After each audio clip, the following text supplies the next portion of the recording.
Welcome, Leo, to your March mid-month astrology overview. Each calendar month is not linked to one zodiac sign, but two. And the first of those, from the middle of the month, starts to enter its phase of culmination, where the sun gets stronger before we have a dramatic transition. The sun moves into a new zodiac sign, and the last phase of each month can have very different energies. But this doesn't get enough attention. In my new series, I'm going to be exploring the mid-month influence every month for each zodiac sign from the perspective of the ascendant, the sun, or the moon. By the end of this forecast, Leo, you'll have a clearer understanding of what you can expect around relationships, energy, finance, or work. I'm astrologer Patrick Arundell. A very warm welcome. If you've yet to subscribe to the channel, please do so now to help it to continue to thrive. On the screen is your event chart on the 15th of March. There are some very powerful combinations. Not least, the moon and Pluto are on your 7th house cusp. Pluto is going to be going through your sector of relating for many years to come, but having the moon there does bring an extra potential for intensity. Pluto, of course, is the modern higher octave ruler of the sign of Scorpio. And you have a big cluster of energy in Pisces, like us all. Pisces energy, shimmering, mesmeric, very sensitive, very atmospheric. But for you, the 8th house can be where we feel compelled. So emotions can be supercharged. We can be drawn towards things, but equally we can be pushed to separate from what no longer serves our greater good. And the other ruler of the sign of Pisces, Mars, is in that 8th house, adding an intensity to the mix. But Mercury has been in a retrograde here. So the 8th house in a practical way can be about shared finances, resources, to do with entrepreneurship. So if you have been talking about deals or contracts, reorganizing your long-term finances, it wouldn't be a surprise. But having Mars so close to Mercury in the 8th house means that if you do feel very passionate about something, that passion may come right up from the roots of your being. And it could be around a relationship matter if you don't feel that your boundaries are respected, or you feel that someone is using some kind of leveraged approach in order to get what they want from you, because 8th house energy can be around those themes. But it can also be a time when we let go of something we're not enjoying, that isn't serving our purposes, as much as becoming more invested and more devoted. So it just depends what's playing out for you personally. But some deep energies for sure as we come into the middle of the month. You could be tempted to say something quickly, but also very perceptively, which sees you with Mercury in the 8th house, but the thrust of Mars, get beneath the surface of something, but then tell it as it is. Someone could be surprised around a relationship if you are firmer on your boundary. But then in the 9th house of your situation, where the sun will be traveling to on the 20th, we do have Neptune and Saturn in that very powerful conjunction. And of course, they did come into the exact conjunction on the 20th of February, the first for 37 years between them. But Venus has gone over them recently. And I think Venus has been pushing you really to think about what is the real truth of the situation that's been so intense, whether it is around someone you find incredibly alluring, or whether it's someone you're involved with that you feel it's very bogged down, it's very heavy, or is it around what you do with your long-term finances?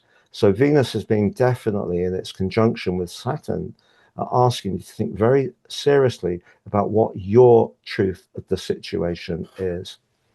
Now, as the sun travels forwards, as the days go on from the 15th, he is going to pick up, your ruler, a great sextile to Uranus.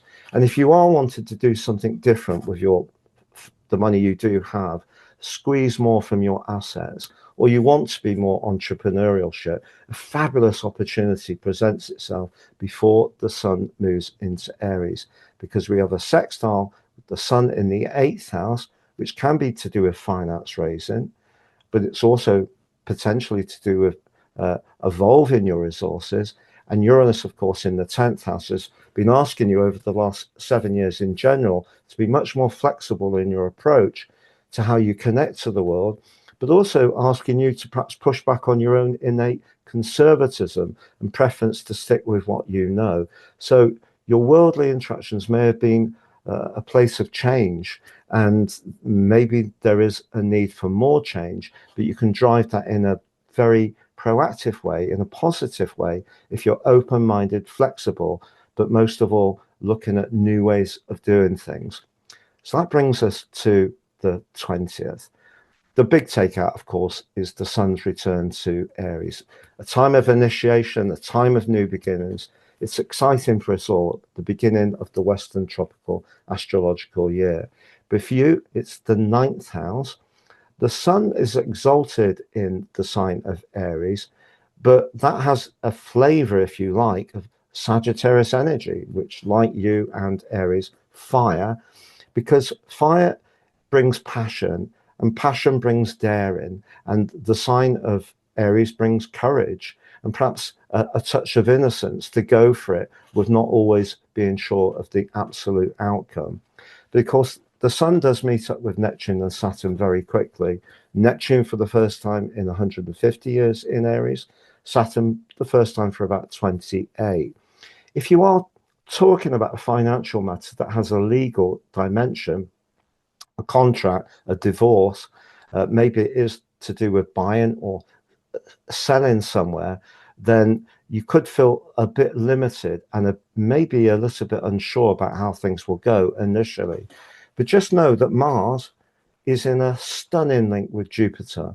And because Jupiter is the traditional ruler of the sign of Pisces, there's a mutual receptivity, but they're both in very emotional houses, as well as both in very emotional signs. So the way to make use of that is to really dig deep and be in touch with your instincts. If you are, let your instincts guide you. And with Mercury going direct on the 20th as well, it may be its combination with the node is drawing you towards something that you just get a hunch could work out well for you, whether it is an attraction or whether it is what to do with your resources. But the sun moving through the 9th house can definitely see you once it gets beyond Saturn in particular, thinking about opening up, being more freedom loving, certainly traveling, and maybe being a bit more spontaneous. But I think at the start of this mid-month period, you're going to feel like you're in the grip of something very intense. And for a fire sign, that can be challenging, because you're being asked to look within, to dive down and try to understand what the answers are. Many of us look for the answers outside, understandably, but a lot of the time it is trusting our own judgment. But I think something complex can start this process. Initially, when the sun arrives in Aries, you still may be unsure what to do. The 9th house can be advice, and it can be a professional. Saturn can be wisdom and knowledge. Neptune can be flair.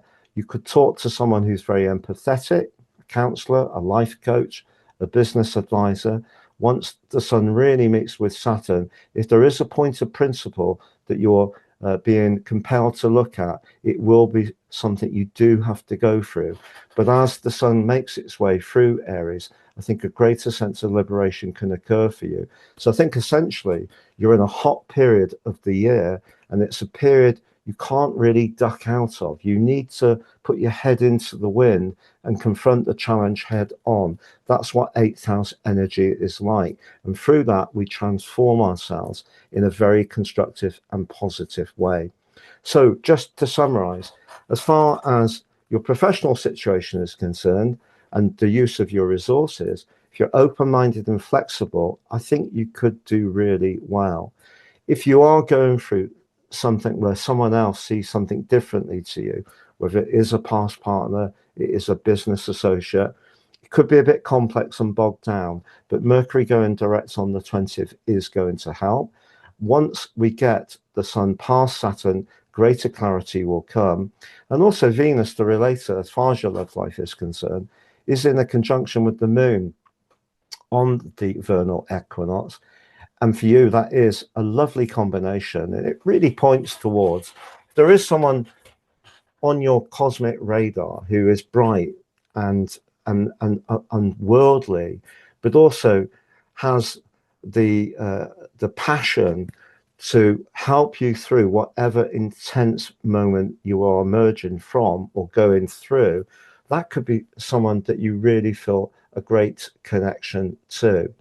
So as far as energy is concerned, Saturn obviously being in the 9th house just suggests that you don't spread yourself too thinly. The sign of Aries, not the best location for Saturn. So being spontaneous, a very Aries energy, is all very well, but you need to think things through. So I wouldn't overdo the adventurism. And I think it's your inner world that you really need to work out in terms of the psychology of the charts, but also it could be some kind of very intense situation in a more practical or even romantic way. But there's Pluto on that 7th house cusp at the end of this week, but not with the moon, but in a very strong link with Saturn. Have the confidence, whatever you're dealing with, as long as you're clear on what your values are and how you're going to apply them. You can't control the situation completely or the other person, but you can control what you're going to do. And that link between Mars and Jupiter, very, very strong if you give yourself permission to tune into your instincts. It's been a pleasure being with you, Leo. If you've yet to watch your Jupiter Direct deep dive video, please click on the screen. If you've yet to watch Venus in Aries, please click on that.